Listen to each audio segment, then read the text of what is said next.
ইনজুরির কারণে এমনিতেই মাঠের বাইরে, তার উপর আবার যুক্ত হলো বিসিবির কড়া ডিসিপ্লিনারি শুনানি। তবে এই তোলপাড়ের মাঝে উন্নত চিকিৎসার জন্য দেশ ছাড়ছেন জাতীয় দলের ক্রিকেটার লিটন কুমার দাস। ঠিক কী কারণে লিটনের ওপর চটেছে বিসিবি, আর কি হতে যাচ্ছে তার শাস্তি, বিস্তারিত জানাচ্ছেন বদিউজ্জামান মিলন।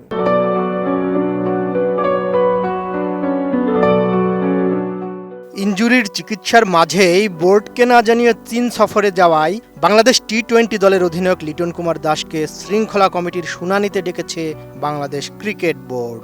বিসিবির দাবি, কেন্দ্রীয় চুক্তিবদ্ধ ক্রিকেটার হিসেবে বোর্ডকে অবহিত না করে বিদেশ সফরে যাওয়ায় আচরণবিধি লঙ্ঘন করেছেন এই উইকেটকিপার ব্যাটার।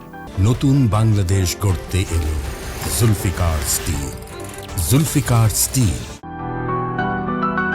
লিটনের সোমবার সিঙ্গাপুরে যাওয়ার কথা, সেখানে তিনি চোটের সর্বশেষ অবস্থা মূল্যায়ন করাবেন।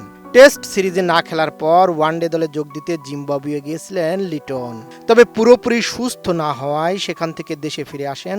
বছরের শুরুতে অস্ট্রেলিয়ার বিপক্ষে ঘরের মাঠের ওয়ানডে সিরিজে কাফ পেশির চোটে পড়েছিলেন তিনি। সেই চোটই তাকে অস্ট্রেলিয়ার বিপক্ষে টি-20 সিরিজ থেকেও ছিটকে দেয়। জানা গেছে, জিম্বাবুয়ে থেকে দেশে ফেরার পর বিসিবিকে না জানিয়েই চীন সফরে যান লিটন। তার চোটের সর্বশেষ অবস্থা সম্পর্কে নিশ্চিত তথ্য না থাকায় বিষয়টি ভালোভাবে নেয়নি বর্তমান বোর্ড। বিসিবির একটি সূত্র ক্রিকবাজকে জানিয়েছে, লিটন চীনে গিয়েছিল, বিষয়টি বোর্ড ভালোভাবে নেয়নি। তাই তাকে ডেকে জানতে চাওয়া হয়েছে কেন এবং কার অনুমতি নিয়ে সে চীন সফরে গিয়েছিল। বিসিবি পরিচালক সিরাজউদ্দিন মোহাম্মদ আলমগীর গণমাধ্যমকে জানান, তিনি বলেন, শুনানিতে লিটন তার বক্তব্য দিয়েছে, এখন মেডিকেল কমিটির সঙ্গে কথা বলে পুরো বিষয়টি যাচাই করা হবে। তবে এখন পর্যন্ত যা শুনেছি তাতে মনে হচ্ছে সে সত্য কথাই বলছে। তিনি আরও বলেন, লিটন অনেকদিন ধরে আন্তর্জাতিক ক্রিকেট খেলছে, তার ক্যারিয়ারে শৃঙ্খলা ভঙ্গের তেমন কোনো রেকর্ড নেই, সেটিও আমরা বিবেচনায় রাখছি। আলমগীরের ধারণা, লঙ্কা প্রিমিয়ার লিগে খেলতে না পারায় কিছুটা হতাশ ছিলেন লিটন।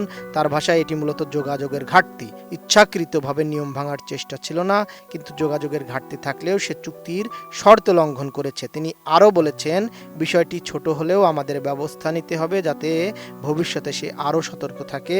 বোর্ড সভাপতিও চান এই বার্তাটি সব ক্রিকেটারের কাছে পৌঁছে যাক, যাতে সবাই নিয়মকানুন যথাযথভাবে মেনে চলে। বদিউজ্জামান মিলন, এটিএন নিউজ।